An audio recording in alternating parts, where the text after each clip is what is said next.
할렐루야. 알렌 크라이더의 회심의 변질이라는 책을 보면 초대교회는 신자가 되는 길이 보통 어려운 길이 아니었음을 알 수 있습니다. 세상과 세상 주의를 다 잃게 되고 목숨까지 내놓아야 하는 그러한 처지가 되는 것은 기본으로 겪어야 하는 것이었고요. 그 과정을 통과했어도 신자가 되겠다고 하면 1차적으로 내부의 신자가 아닌지 의심부터 받아야 했습니다. 그리고 회심의 확인을 받기 위한 훈련과 진정 거듭난 자의 삶을 살게 되었는지를 검증하는 검증 절차가 여간 까다로운 것이 아니었는데 그 기간만 무려 3년이나 걸렸습니다. 우리나라 초창기에도 미국 선교사람들이 나라에 들어와서 세례를 주기까지 보통 3년에서 5년 동안 믿음 진짜 거듭났는지 확인하고 세례를 베풀었다고 합니다. 초대교회도 이와 같이 철저히 신앙 점검을 하고 교회의 일원으로 받아들였다는 것입니다. 어떻게 검증을 했느냐? 거룩한 삶을 살고 있는지, 가난한 사람을 돌아보는 삶을 사는지, 병든 자를 돌아보는 삶을 살고 있는지, 또한 나그네를 돌아보고 대접하는 섬기는 삶을 살고 있는지, 누군가 자기에게 잘못한 자를 진정 용서하며 화목하게 되었는지, 이런 모든 것들을 가족과 그를 잘 아는 주변의 친지들이나 친구들을 통해서 주변 사람들로부터 철저히 검증하는 과정을 거쳤습니다. 이렇게 예수 믿는 것이 힘들면 누가 예수를 믿을까 싶을 정도로 철저히 점검을 했습니다. 그런데 그러한 악조건 하에서도 4세기 초까지의 초대교회는 우리의 예상을 뛰어넘어 폭발적인 성장을 이루었습니다. 경이로웠다고 할 정도로 놀라운 성장을 이루었습니다. 초대교회 문서들에는 그럼에도 불구하고 불신자들에게 전도하라는 말이 거의 나오지 않는다는 것입니다. 왜냐하면 당시에 전도하는 것은 곧 목숨을 잃어버릴 위험성이 있었기 때문에 전도하라고 말하지 않았습니다. 그럼에도 불구하고 초대교회가 말로 전도를 하지 않았음에도 불구하고 놀랍게 경이로운 성장을 이루었다는 것은 곧 전도는 말보다는 구별된 삶으로 해야 한다는 것을 보여주는 것입니다. 초대교회 예비 신자들을 위한 교훈서였던 키프리만의 저서 큐리누스에게라는 책을 보면 이런 내용이 나옵니다. 여러분의 빛을 사람들에게 비추십시오. 우리는 말이 아니라 행동으로 말해야 합니다. 뭘로 말해야 된다고요? 입술의 말이 아닌 행동으로 말해야 된다는 것입니다. 그리고 우리가 잘 아는 그 유명한 프란시스는 항상 복음을 전하십시오. 그러나 필요할 때만 말을 사용하십시오. 우리는 전도를 말로만 한다고 생각하는데 프란시스는 항상 전도를 해야 되지만 아주 불가피할 때만 말로 하고 행동으로 전도하라는 것입니다. 재산과 지위, 생명을 잃는 위험성을 알면서도 누가 전도를 하지 않았는데도 도대체 그 무엇이 초대교회의 그 시대의 당대의 불신자들을 그리스도께로 인도했을까요? 바로 어두운 세상의 빛을 비추는 성도들의 세상과 구별된 삶이 그들로 하여금 성도들의 빛을 보고 성도들이 비춰주는 빛을 보고 빛 대신 그리스도께로 나오게 되었다는 것입니다. 세상의 빛을 비추는 이 거룩함이 하나님의 뜻이라고 본문은 말씀합니다. 본문 데살로니가전서 4장 3절입니다. 하나님의 뜻은 이것이니 너희의 거룩함이라. 오늘 본문에 하나님의 뜻을 한마디로 뭐라고 말씀하고 있습니까? 그냥 거룩해라. 너희의 거룩함. 믿는 자들의 거룩함이 하나님의 뜻이라는 거예요. 믿는 자들이 거룩하게 사는 것이 하나님의 뜻이라는 겁니다. 아니 성경 전체, 이 성경 전체가 다 하나님 말씀 아닙니까? 하나님 말씀은 다 하나님의 뜻이지요. 그런데 그 많고 많은 하나님 말씀 중에 다른 건 다 제쳐놓고 오직 한 가지, 너희의 거룩함이 하나님의 뜻이라고 말씀하고 있는 이유가 무엇일까요? 그것은 그 모든 말씀이 다 중요하지만 그 어떤 말씀보다도 신자들에게서 가장 중요한 것은 뭐라고요? 거룩한 삶이라는 것입니다. 거룩이 빠진 신앙은 그 자체가 신앙일 수 없기 때문에 그런 것입니다. 그것은 바로 거룩한 삶이 우리에게 구원을 얻게 하는 믿음의 열매이기 때문에 그렇습니다. 믿음의 열매가 뭐냐? 우리의 거룩한 삶으로 나타나는 것. 저 사람이 믿음이 있느냐 없느냐를 하나님 뭘로 보냐면 그가 바로 거룩의 열매를 맺고 있느냐 아니면 거룩과 상관없이 자기 뜻대로 살고 있느냐를 보아서 하나님은 우리의 믿음을 평가하신다는 것입니다. 그래서 예수님께서는 아름다운 열매를 맺지 못하는 아니하는 나마다 지켜서 풀에 던지고라고 마태복음 7장 19절에서 말씀하셨습니다. 아름다운 열매, 즉 거룩한 삶을 사는 믿음의 열매를 맺지 못한 사람들은 구원받지 못한다고 주님께서 말씀하신 것입니다. 하나님께서 말씀을 보내주시고 독생자까지 보내주셔서 또 우리 주님은 저와 여러분의 모든 죄를 지고 십자가 달려서 양손에 못을 박히고 허리에 창을 받아서 물과 피를 실어 쏟아주셔서 우리를 부르신 목적은 우리를 뭐 하시기 위해서 최종적으로 구원하시기 위한 목적 때문에 이와 같은 큰 희생을 베풀어 주신 것입니다. 할렐루야. 그런데 신자들이 거룩함을 이루지 못하면 하나님께서 죄인을 부르신 목적, 예수께서 저와 여러분을 위해 십자가 달려서 피를 흘리신 그 궁극적인 목적이 구원인데 그 구원이 이루어지지 않기 때문에 우리에게 이와 같이 가장 중요한 것을 그 무엇보다도 다 다른 말씀을 제껴놓고 하나님의 뜻을 뭐라고 말씀하셨다고요? 너희의 거룩함이라. 할렐루야. 성경은 거룩함이라는 열매를 맺을 때 구원받아 영생에 이른다고 분명히 말씀합니다. 로마서 6장 22절 크게 같이 읽습니다. 이제는 너희가 죄에게서 해방되고 하나님께 종이 되어 거룩함에 이르는 열매를 얻었으니 그 마지막은 영생이라. 할렐루야. 그래서 본문 7절에서는 하나님 우리를 예수 믿도록 부르신 목적을 이같이 밝히고 있습니다. 데살로니가전서 4장 7절 시작. 하나님이 우리를 부르심은 부정케 하심이 아니요 거룩하게 하심이니. 아멘. 하나님 우리를 부르신 목적이 부정한 삶을 여전히 살면서 우리는 은혜 받았으니까 마음대로 살아라고 부르는 것이 아니라 거룩한 삶을 살아서 그 거룩한 삶으로 세상에 빛을 비춰서 하나님께 영광을 돌리라는 거예요. 할렐루야. 구원은 믿음으로 받는 것인데 거룩함이 없다는 것은 곧 믿음의 열매가 없다는 말이기 때문에 곧 구원받지 못한다는 것입니다. 따라서 우리를 구원하기 위해서 불렀다는 말이나 거룩함을 이루게 하려고 불렀다는 말이나 같은 말에 다른 표현인 것입니다. 할렐루야. 만약 누군가가 예수를 믿는다고 하는데 거룩한 삶을 살지 않으면 하나님은 그런 자를 어떻게 보실까요? 본문 데살로니가전서 4장 8절입니다. 시작. 그러므로 저버리는 자는 사람을 저버림이 아니요 너희에게 그의 성령을 주신 하나님을 저버림이라. 뭘 저버린다는 거기서? 거룩을 저버리는 자는 그거예요. 저버리는 자는 하나님을 저버리는 것인데 이 저버린다는 말이 뭐냐? 저버린다는 말 영어 번역에서는 NIV 리젝트라고 되어 있어요. 거절하다는 거예요.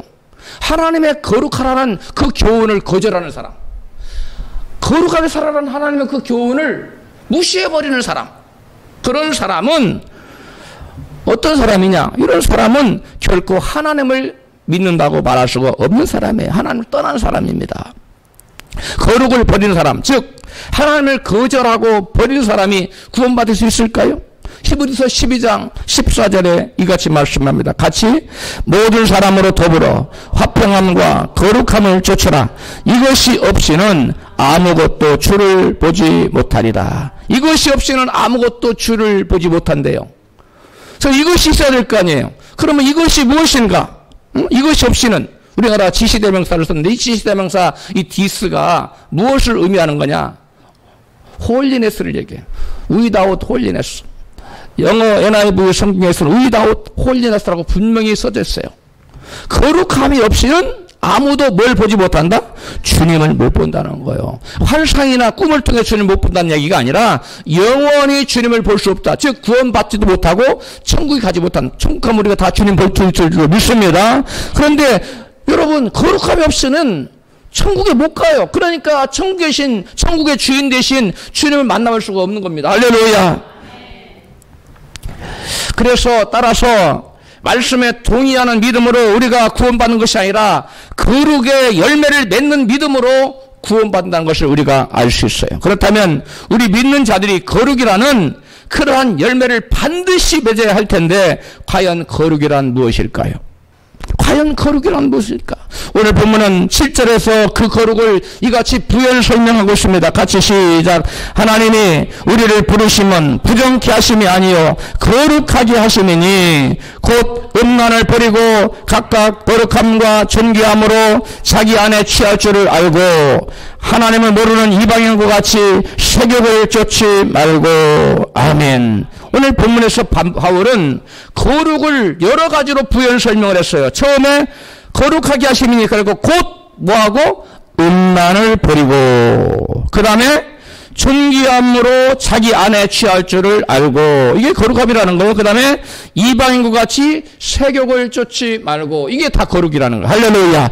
바울은 이와 같이 거룩을 여러 가지 모양으로 설명을 하고 있어요. 부연 설명을 하고 있어요. 그래서 성경은 거룩의 가장 큰 특성을 뭐냐면 곧 음란을 버리고, 즉 음란하지 않는 게 거룩이라는 거예요. 음란하지 않고 깨끗하게 도덕적으로 육체적으로 깨끗한 삶을 사는 사람, 성적인 범죄에 빠지지 않는 사람, 그런 상태를 유지하는 것, 이것이 성경이 말하는 거룩이라는 거예요. 할렐루야.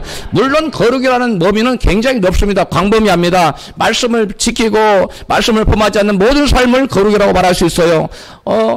죄에 물들지 않는 것을 거룩이라고 할 수 있어요. 또 그 세상으로부터 구별된 것도 거룩입니다. 그러나 협의로 핵심적으로 추려서 거룩의 가장 중요한 의미가 뭐냐? 그럼 딱 말하면 본문에 말한 것처럼 뭐라고요? 곧 음란으로부터 구별된 거예요. 할렐루야. 이것이 거룩이라는 겁니다.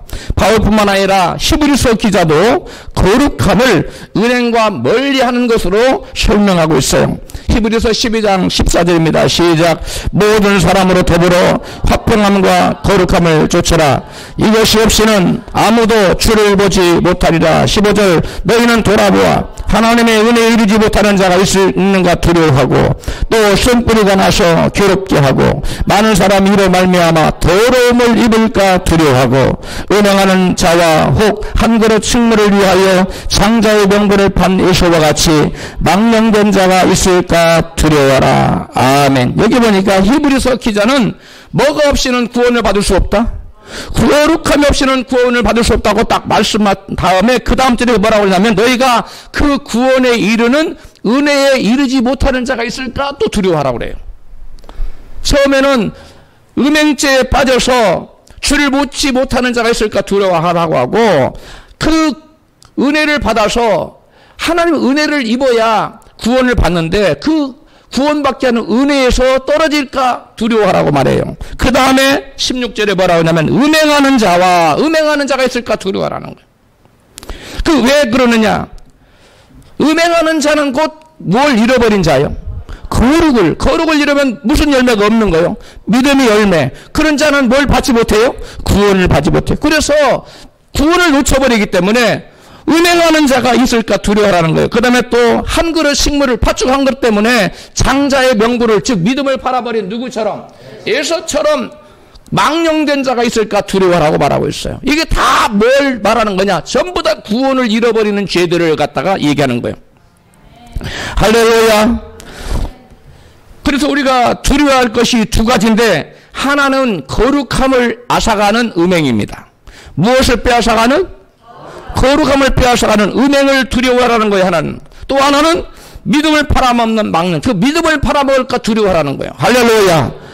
믿음이 여러분 둥둥 떠내려가도록 방치해 두지 말라고 성경은 말하고 있어요. 우리는 믿음을 굳게 붙잡아야 돼요. 할렐루야. 그런데 이 에서 같은 사람은 한 그릇 식물을 위해서 물질 때문에, 돈 때문에 믿음을 팔아먹는 에서였는 나중에 회개할 기회를 갖고자 눈물로 구했지만 회개할 기회가 주어지지 않았다고 성경은 말합니다. 그런 자를 성경은 뭐라고 하느냐? 망령된 자라고 해요. 할렐루야. 한 그릇 식물, 즉 돈 때문에 믿음을 팔아먹는 자를 망령된 자라고 그래요. 근데 그처럼 또 망령된 자가 또 누구냐? 음행하는 자를 가리켜 망령된 자라고. 할렐루야. 왜 이 음행이 거룩을 상실하고, 거룩을 상실하면 구원을 상실해요. 영생을 상실합니다. 그래서 저와 여러분에게 성경은 계속 이 거룩할 것을 강조하고 또 강조하고 있는 것입니다. 할렐루야. 왜냐하면 이 두 가지 죄는 우리로 하여금 구원받지 못하도록 하는 결정적인 죄이기 때문에 그렇습니다. 성경은 하나님의 나라를 기업으로 얻지 못하게 하는 죄들을 쭉 열거하는데, 그 중에 가장 첫 번째 드러나는 죄가, 지적하고 있는 죄가 뭐냐? 가장 우선적으로 지적하는 죄가 뭐냐? 그게 바로 음란죄, 음행죄입니다. 그리고 그 죄들이 하나만 한 번만 따오는데 여러 번 여러 가지 표현으로 반복되고 있다는 것을 알 수 있어요. 갈라디아서 5장 19절입니다. 같이 읽습니다. 육체의 일은 현저하니 곧 음행과, 여기 첫 번째 나오는 게 뭐예요? 음행. 그 다음에 더러운 것, 이것도 같은 음란죄예요. 그 다음에 세 번째 호색. 다 이게 음행죄 아닙니까? 가장 먼저 나오지 않아요? 그 다음 20절 시작. 우상숭배와 술수와 원수를 맺는 것과 분쟁과 시기와 분냄과 당짓는 것과 불리함과 이단과 투기와 술취함과 방탕함과 또 그와 같은 것들이라. 전에 너희에게 경계한 것 같이 경계하거니와 이런 일을 하는 자들은 하나님의 나라를 유업으로 받지 못할 것이요. 아멘. 우리가 생각할 때 하나님의 나라를 유업으로 받지 못하는 죄의 첫 번째 목락이 우상숭배일 것 같은데, 성경 어디에도 우상숭배를 앞세운 적이 없어요. 항상 뭘 앞서는 음행죄를 먼저 성경은 지적하고 그것을 자세히 설명하고 있다는 거예요. 할렐루야.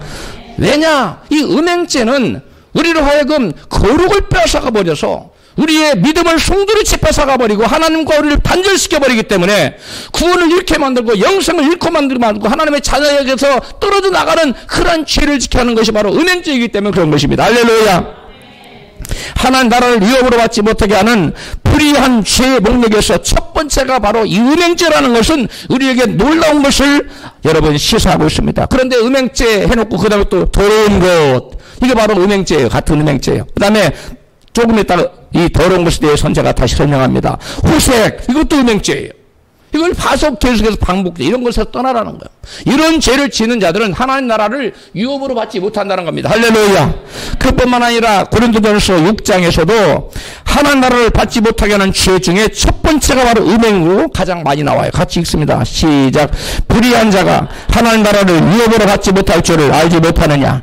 미혹을 받지 말라. 음란하는 자나. 여기서도 우상숭배보다 음란이 먼저 나오죠. 음란하는 자나, 우상숭배하는 자나, 간음하는 자나, 남색하는 자나, 도적이나 탐욕하는 자나, 술 취하는 자나, 중상하는 자나, 약탈하는 자들은 하나님 나라를 유업으로 받지 못하리라. 너희 중에 이와 같은 자들이 있었더니 주 예수 이름과 그리스도의 이름과 우리 하나님의 성령 안에서 씻음과 거룩함과 의롭다 하심을 얻었느니라. 할렐루야. 이게 씻음, 죄 씻음, 예수의 피로 씻음 받았다. 그 다음에 죄 씻음 받고 나고 믿음으로 거룩하게 살면 거룩함이라는 열매를 맺다는 거예요. 거룩함. 그 다음에 의로움을 입었다는 거예요. 이런 것을 떠난 것들이 거룩함입니다. 할렐루야. 이런 모든 죄에서 떠난 것이 거룩함입니다. 특별히 무슨 죄로부터? 음행죄로부터. 할렐루야. 여기서도 하나님의 나라를 유업으로 받지 못하는 여러 가지 죄 중에 가장 으뜸으로 첫 번째 나오는 게 뭐예요? 음란. 음행이 딱 나오잖아요. 성경은 음행을 거룩함과 극명하게 대비되는 죄라는 사실을 이같이 증거하고 있어요. 무엇과 가장 대비되는 죄라고요? 거룩함. 로마서 6장 19절입니다. 시작. 전에 너희 지체를 더러움과 불법에 들여 불법에 이르는 것 같이 이제는 너희 지체를 의에게 종으로 들여 거룩함에 이르라. 옛날에는 어디에 있었는데? 더러움에 너희들을 들였는데 이제는 뭐에? 거룩함에. 대비되잖아요. 21절 시작. 너희가 그때 무슨 열매를 얻었느냐? 이제는 너희가 그 일을 부끄러워하니 이는 그 마지막에 사망이니라. 그러니까 그때는 더러움에 자기를 들여서 사망 열매를 맺었어요. 그 다음에 22절 시작. 그러나 이제는 너희가 죄에게서 해방되고 하나님께 종이 되어 거룩함에 이르는 열매를 얻었나니 그 마지막은 영생이라. 그러니까 거룩함의 열매를 맺지 못하면 영생 받는다 못 받는다? 못 받는다는 거예요. 왜? 거룩이 곧 믿음의 열매이기 때문에 그렇습니다. 할렐루야. 이 말씀에 너희 지체를 더러움과 불법에 들였다는 말이 나오죠.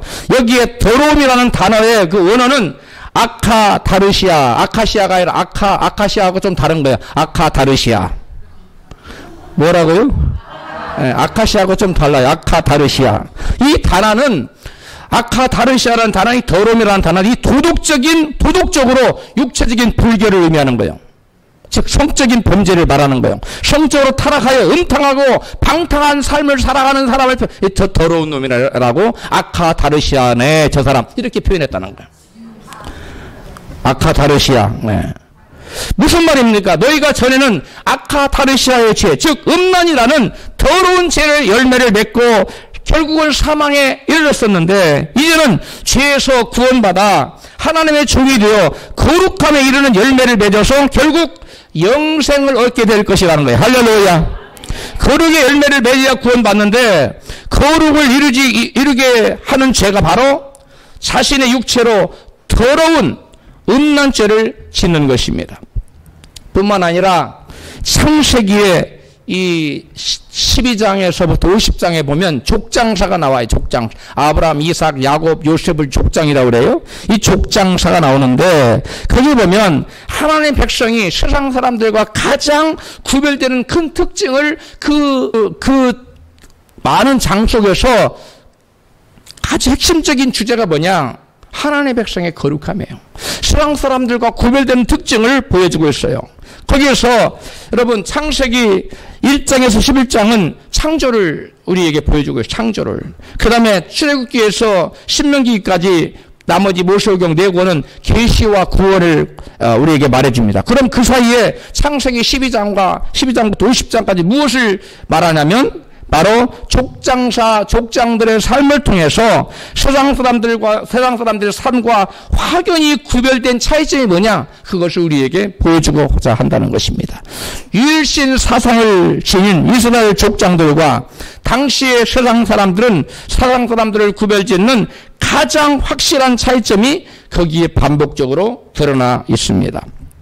그것은 하나님의 백성이 약속의 땅에서 벗어나 세상으로 나가게 되면 그들은 곧바로 성적인 범죄, 그 성적 방종의 세상 사람들을 만나게 된다는 것이에요. 할렐루야. 무슨 말 이해가십니까? 이들이 하나님께서 거하라고 하신 땅이 어디예요? 가나안이에요. 근데 가나안을 벗어나서 이방 땅으로 딱 벗어나는 순간 이방 사람들, 세상 사람들의 성적인 방종, 성적인 문란을 즉시 접하게 된다는 거예요. 할렐루야.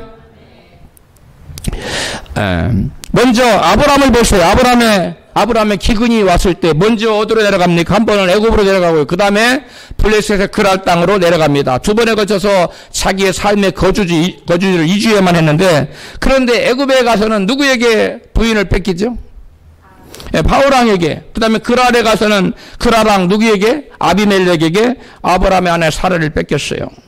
두 번 다 하나님께서 개입하셔서 그들에게 그 범죄하는 성적인 범죄를 저지르고자 하는 저들에게 재앙을 내리심으로 아브라함은 빼앗겼던 아내를 다시 되찾을 수 있었습니다. 다음으로 하나님의 백성 롯이 가나안을 떠나 소돔성에 살 때 그 소돔성 주인들이 그 롯의 집에 손님으로 찾아온 손님들과 상관하겠다고 요구하는 모습이 나타나요. 창세기 19장 4절입니다. 시작.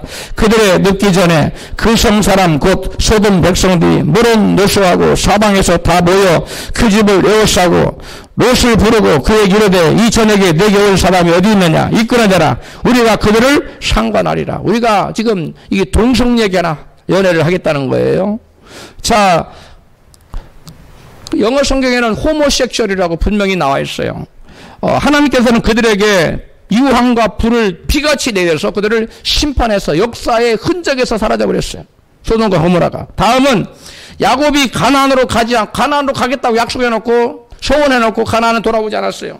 세겜 땅에서 머물렀을 때 장막을 치고 거기서 머물고 있을 때 그의 딸 디나가 세상으로 나갔다가 밖으로 나갔다가 세겜의 왕자에 의해서 뭘 당하죠? 강간을 당한 사건이에요. 그래서 그 디나의 두 오빠가 가서 무참히 그들을 할례를 받게 한 다음에 그들이 연약해져 있는 틈을 따서 온 족속을 멸해버리지 않습니까? 이와 같이 세상 사람들은 하나님 백성들과 다르게 항상 성적인 범죄를 쉽게 범하고 있다는 사실을 보여주고 있어요. 다음에 애굽의 종으로 팔려갔던 요셉, 가난에 있지 않고 그 애굽으로 가자 요셉이 그 여주인의 성적인 유혹 앞에서 거룩을 지키다가 누명을 쓰고 감옥에 갇히게 되었습니다. 하나님께서는 이러한 성적 유혹 앞에서 거룩을 지킨 요셉을 결국 애굽에 뭘로 삼으셨지요? 총리 대신을 삼으셨어요. 여기도 보면 이 가난에 가니까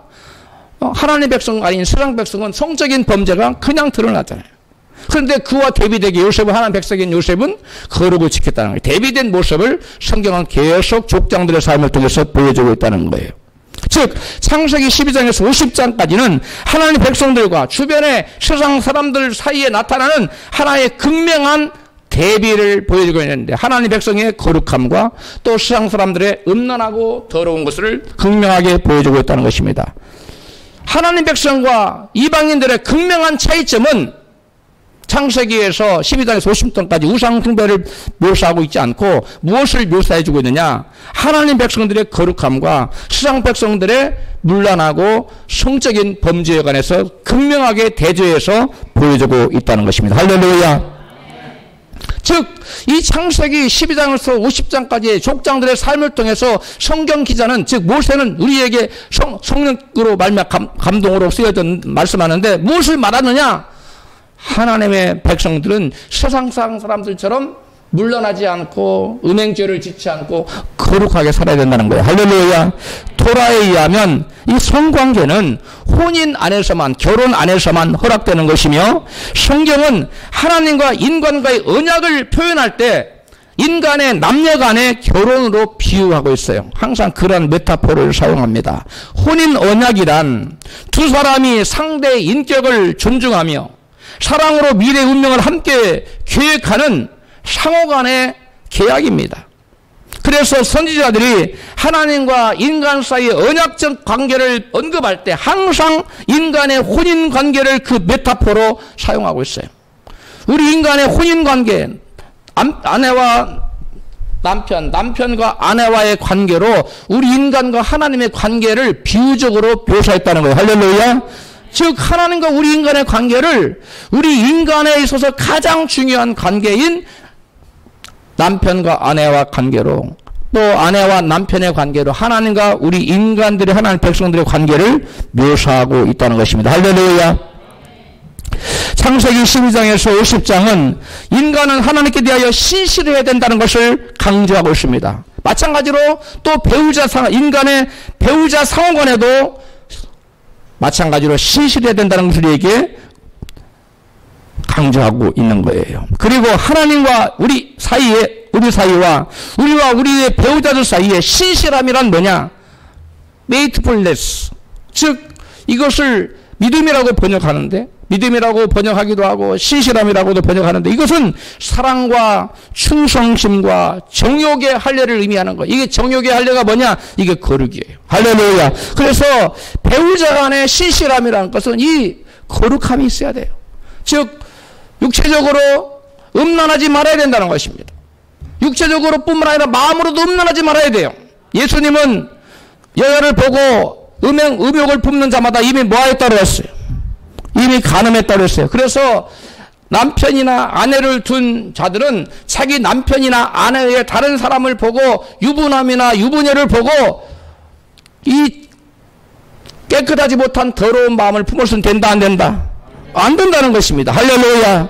그래서 욥은 내가 처녀를 향하여 내가 눈으로 주목하지 않겠다고 스스로 약속했어요. 자기 자신에게. 이게 거룩이에요. 이게 하나님을 향한 신실함이고 하나님 앞에서의 거룩함이고 배우자를 향한 신실함이고 거룩함인 줄로 믿습니다. 이게 믿음이라는 거예요. 믿음은 머릿속의 믿음이 아니라 삶 속에서, 가정 안에서, 부부 관계에서 우리 이러한 열매로 나타나는 것이 믿음이지. 머릿속에 성경 말씀은 잔뜩 가지고 있는데 삶 속에서는 아내에 대한 신실함, 남편에 대한 신실함을 버린다면 이건 하나님 앞에서 믿음이 아니라는 거예요. 할렐루야.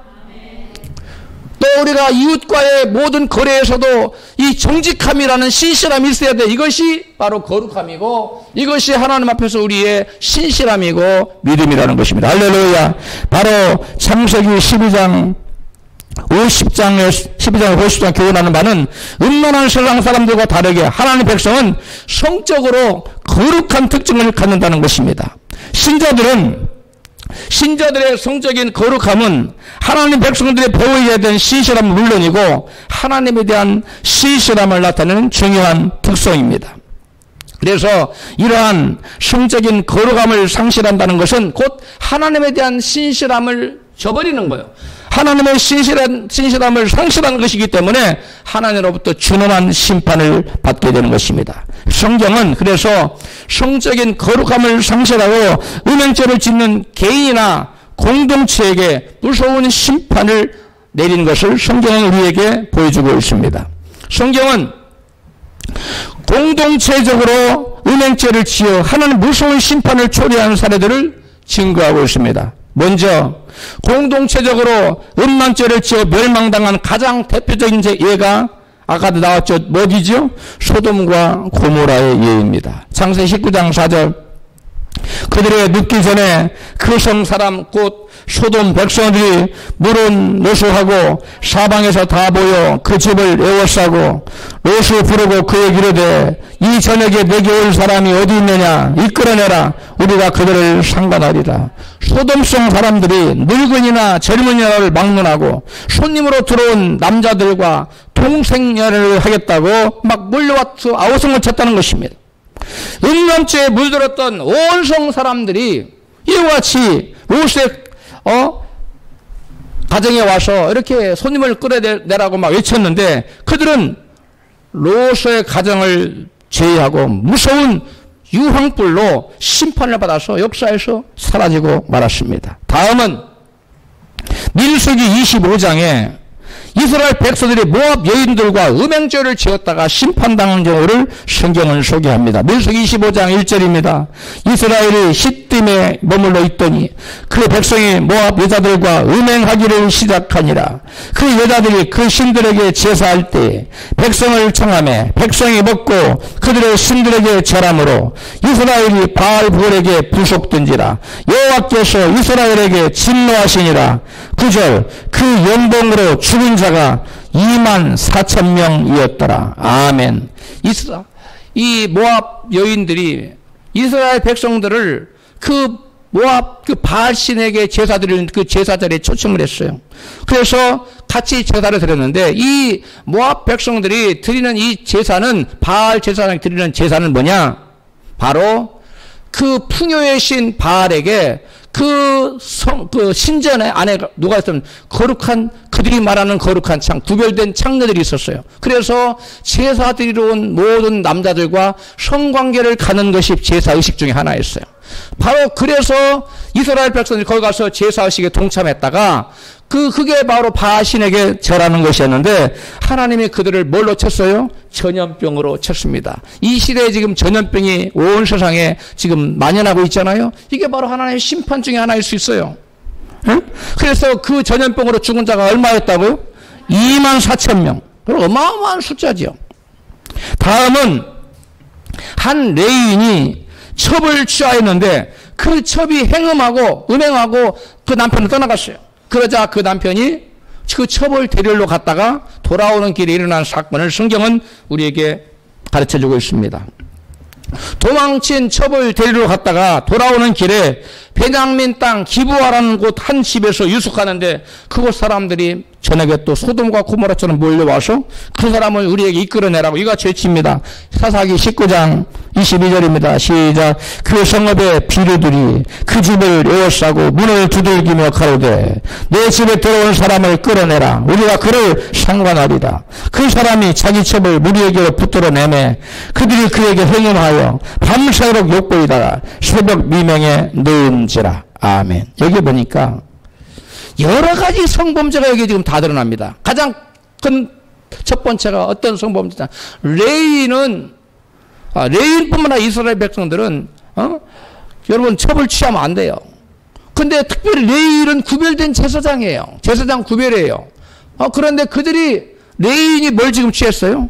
첩을 취했어요. 이게 잘못된 죄입니다. 그 다음에 또 첩이 행음했다는 또 다른 죄가 또 나타납니다.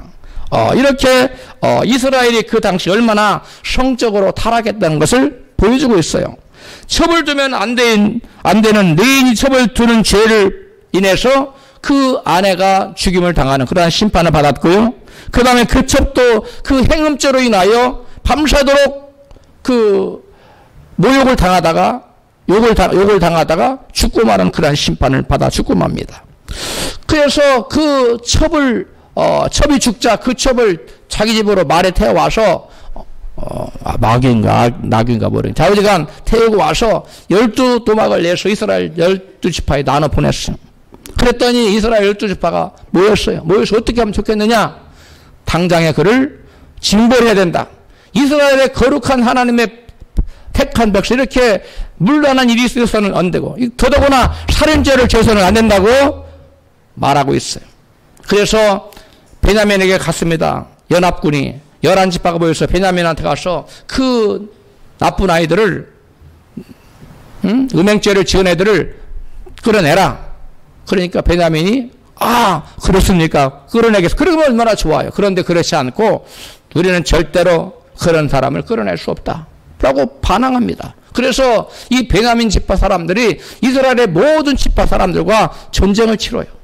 그래서 여러분 이스라엘의 내전이 일어나서 전쟁을 시작합니다. 그런데 우리가 생각하면 당연히 하나님의 정의를 이루기 위해서 하나님의 공의를 세우기 위해서 일어난 이스라엘 연합군이 당연히 베냐민 지파를 단번에 처치하고 수도 많고 그러니까 공의도 있고 명분도 있고 다 옳잖아요. 승리에 마땅하는데 1차전에서 대패하고 또 2차전에서도 대패하고 연합군이 대패해요.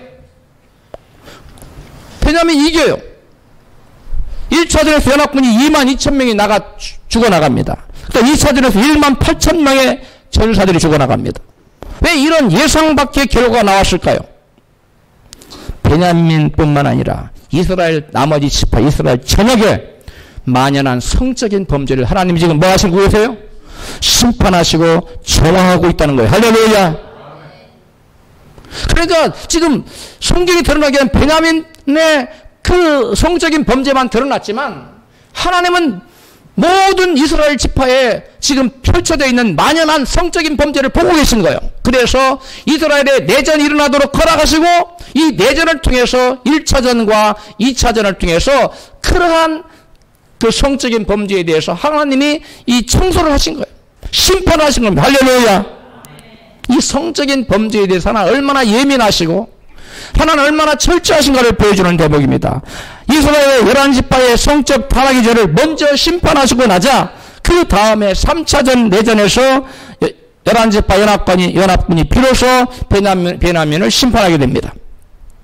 그래서 이제 3차전에서 이 베냐민을 하나님께서 어떻게 공략해서 이길 것인지를 그 전략을 가르쳐 주는데 가서 패배한 것처럼 도망갔다가 엄습하라 해서 나와서 부르질러 버렸잖아요. 그래서 베냐민이 다 죽였는데 그때 베냐민 전사가 무려 25,000명이 죽임을 당해요.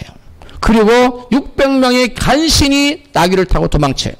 그리고 나머지 자기 베냐민 성 안에 있는 사람들은 전부 다 불을 질러버립니다. 그리고 닥치는 대로 모든 사람을 다 죽여버려요. 그럼 베냐민이 없어져 버린 겁니다.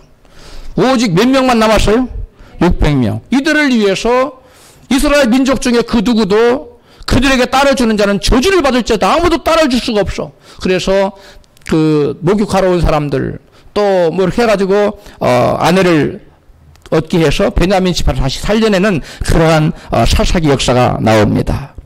여러분, 악을 제하지 않고 오히려 행음자들을 옹호하고 그들을 위해 불의한 자들을 위해 싸웠던 베냐민 지파 사람들이 하나님 앞에 완전히 도륙을 당하고 철저히 심판을 당했는데 그 이 모습을 봐서 이 사람들이 이 불의를 대변하고 싸우고자 목숨 걸고 지금 정의를 위해서가 아니라 의를 위해서 불의를 위해서 싸우잖아요. 그래서 하나님이 그들을 철저히 심판해 그들이 얼마나 성적으로 더러워졌는가를 보여주는 거예요. 그러니까 베냐민 지파 사람들 성적으로 얼마나 더러워졌으면 하나님이 소돔과 고모라를 완전히 멸해버리듯이 멸했는데 단지 한 지파가 없어지면 안 되니까 하나님께서 600명 살려놓은 거예요.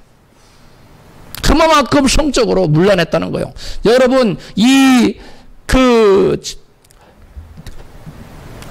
시팀에 가서 모압 연일에게 이스라엘 백성들 가서 제사 지내다가 다 묻잖아. 그 정도로 세상과 구별된 거룩함이 있어야 될 이스라엘 백성들이 거룩함을 잃어버렸다는 거예요. 이것이 바로 이스라엘 백성들의 그 당시 사사기 시대의 모습인 것입니다. 할렐루야. 사사기 시대의 모습이 오늘날 여러분 현대 교회에 여러분 현대 교회와 그들보다 낫다고 결단코 말할 수 없어요. 그만큼 성적인 범죄가 교회에 만연해 있고 심령 속에 많은 사람들 심령 속에 음란의 영이 가득 차 있어요. 이거 우리가 멀리 쫓아내야 될 줄 믿습니다. 이제 개인적으로 음행죄를 지은 자들이 어떤 심판을 받게 되었는지 살펴보겠습니다. 가장 먼저 엘리의 제사장의 두 아들 홈리와 비느하스가 음행죄를 지어서 심판받는 장면이 나타납니다. 사무엘상 2장 22절입니다. 시작. 엘리가 매우 늙었더니 그 아들들이 온 이스라엘에게 행한 모든 일과 회막문에서 수종되는 여인과 동침하였음을 듣고 홈리와 비느하스는 제사장이라는 이치이 있음에도 불구하고 회막에서 수종되는 여인과 더불어 뭘 했어요? 음행죄를 졌어요. 이 더러운 죄를 졌어요. 그래서 엘리의 두 아들 홈리와 비느하스는 전쟁에 나갔다가 졸지에 죽었는데 그들만 죽은 것이 아니라 이스라엘 전쟁에 나가던 병사 몇 명이 죽었어요? 3만 명이 죽었어요. 3만이라는 사람이 죽고요. 또 법궤는 빼앗겼고 또 엘리 제사장도 죽었고 엘리 제사장의 며느리도 아이를 낳고 죽었어요. 이 한 가문 엘리 제사장의 가문 홈리와 비느하스가 이 성범죄를 저지르자 이와 같이 준엄한 심판을 받아서 멸문지화를 당하는 그러한 결과를 낳았다고 성경 우리에게 증거하고 있습니다. 우리에게 경고하고 있는 겁니다. 그 다음에 다윗과 그의 자녀들이 간음죄를 행하여 무서운 심판을 받은 것을 성경은 보여줍니다. 다윗이 간음죄를 바세바를 범하여 그리고 그것을 은폐하려고 살인 교사죄를 짓습니다. 그래서 다윗의 여생에 이루 말할 수 없는 고난이 따라 이루 말할 수 없는 심판이 따라 가장 큰 심판과 재앙이 뭐예요? 그 아들 압살롬이 일어나잖아요. 에? 압살롬이 일어나서 다윗을 죽이겠다고 그보다 좀 먼저 일어난 사건이 있었죠. 암논이라는 아들이 자기 이복 여동생 이름이 뭐지요?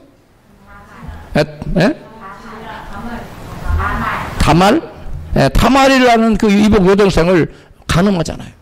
그러니까 그 다말의 오빠인 압살롬이 마음에 앙심 품고 있다가 나중에 그 압살롬을 갖다가 다 쳐 죽여버리잖아요. 이유가 형제 간에 막 피를 흘리고 간음죄가 나는 그 다음에 압살롬이 일어나서 왕의 만세를 부르고 반란을 일으키잖아요. 그리고 자기 아버지 다윗을 죽이겠다고 전쟁을 일으켜서 잡으러 와요. 그러니까 다윗이 그때 신발도 신지 못하고 맨발로 도망칩니다. 맨발로. 성경이 이것을 우리에게 기억하고 있어요. 여러분 이 다윗의 가문에 다윗 하나 빼놓고 간음죄를 지은 자는 다 죽였어요. 하나님이. 암논, 압살롬 다 간음죄죠. 나중에 아도니아까지. 예? 아도니아는 왕 다윗의 그 첩이었던 그 누구죠 이름이? 아비삭이라는 여인을 자기 부인으로 달라고 했다가 솔로몬이 당장 죽이라고 죽여버렸잖아요. 그게 벌써 자기 아버지의 첩을 자기 아내로 삼겠다고 하는 그 자체가 더러운 거예요, 이게. 그렇지 않으면 그런 죽임을 당하지 않고 살림을 받았는데, 그래 죽는 거예요. 여러분, 이와 같이 간음죄는 마음만 품어도 하나님 앞에 죄가 된다는 사실을 기억하시기 바랍니다. 그 다음에 삼손입니다. 삼손은 거룩히 구별된 나실인이었어요. 그래서 거룩한 삶을 살아야 될 그러한 사람인데 음행죄를 짓고 하나님의 준엄한 심판을 받습니다.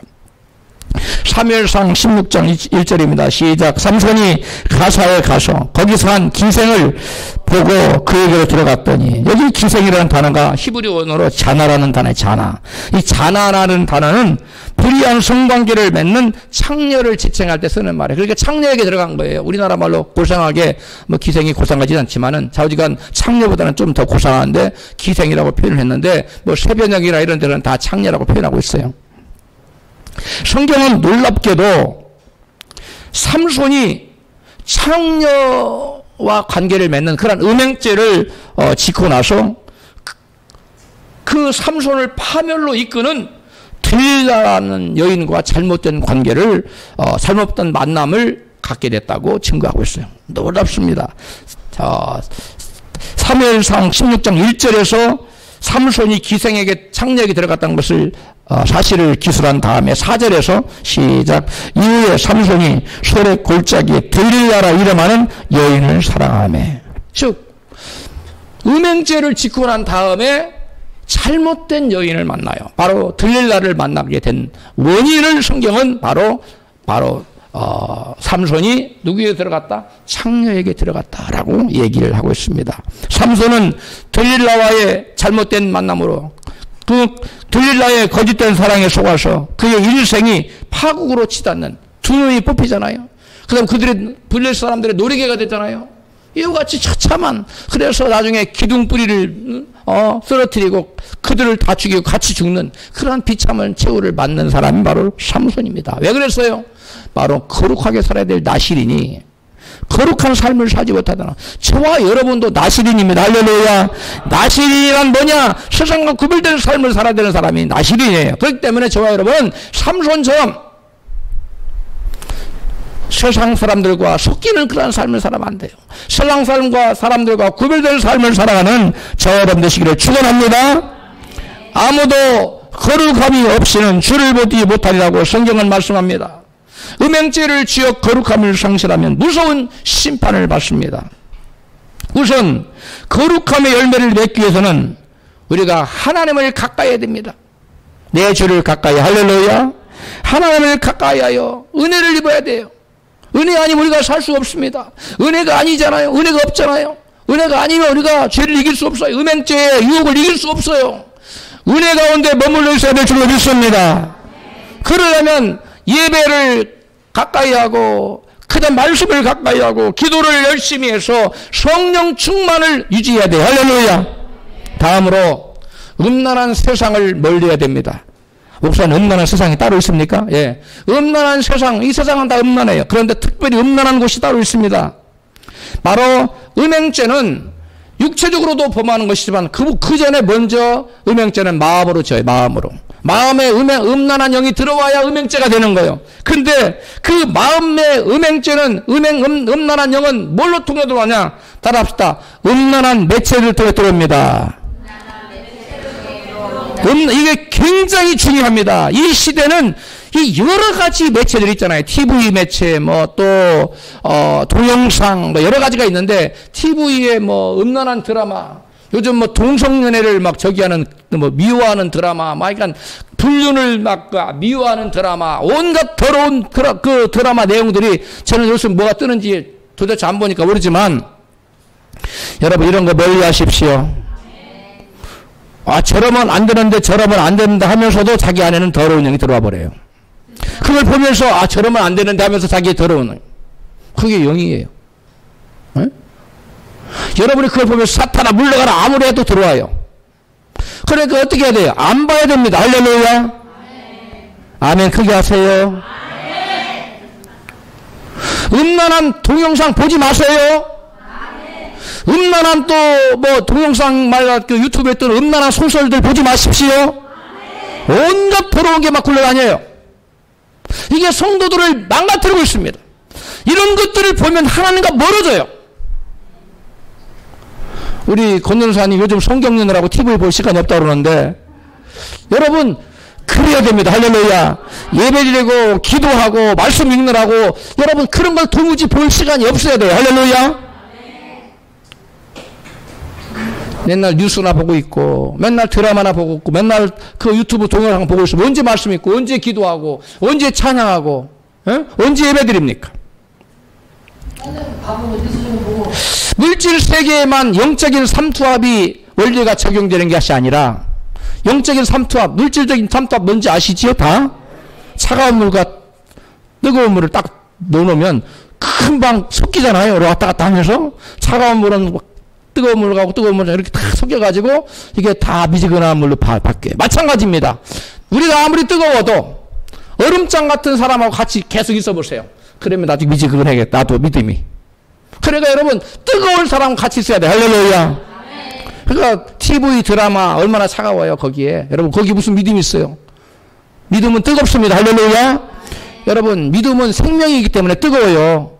살아있는 사람 보면 만져보세요. 가슴을 만져보세요. 파닥파닥 뛰고 뜨거워요, 안 뜨거워요? 뜨거워요. 송장 가슴에 손을 대보세요. 뜨거워요, 차가워요? 차갑습니다. 믿음은 생명이기 때문에 믿음이 있는 사람은 뜨겁습니다. 그러나 믿음이 없는 사람은 사망이기 때문에 차갑습니다. 여러분, TV나 동영상 이런 거 멀리 하십시오. 이 왜냐? 영적인 세계에도 삼투압의 원리가 적용해서 내 안에 있는 뜨거움이 그대로 가고 그 안에 있는 차가움이 내게 와요. 내게 있는 거룩함이 사라지고 그 안에 있는 죄가 내게 들어와요. 이것이 바로 우리가 거룩함을 유지하려면 이 세상의 더러운 것을 멀리해야 됩니다. 할렐루야. 아무쪼록 세상과 구별된 삶으로 세상의 빛을 비추는 거룩한 삶을 살아감으로 하나님께 영광 돌리는 여러분 되시기를 주의 이름으로 축원합니다.